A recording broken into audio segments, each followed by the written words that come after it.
Welcome words in Scripture. Are you really sure of your eternal salvation? Welcome to Studying the Bible. You are to be commended for your interest in studying God's Word. The Bible. This course pertains to a very important subject concerning our eternal salvation. Lesson number 1. Are you really sure of your eternal salvation? This is a very important question and one that will have lasting eternal consequences. This is a true question about which we cannot afford to be wrong, because eternity is very permanent. One day each of us will face the true answer to this question. In Romans chapter 14, verse 10. For we shall all stand before the judgment seat of Christ. That means every one of us has two appointments that have already been made for us and that we will definitely keep, whether we want to or not.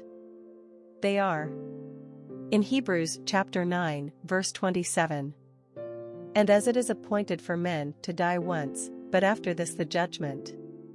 That means these two appointments, death and the judgment, cannot be cancelled. We must not make an error concerning our salvation in following what seems right to us, or that we feel in our heart that we are saved.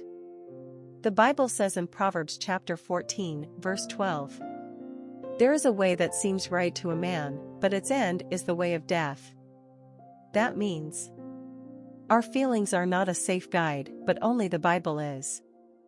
Our soul is worth more than the whole world and everything in it. Jesus says in Matthew chapter 16, verse 26.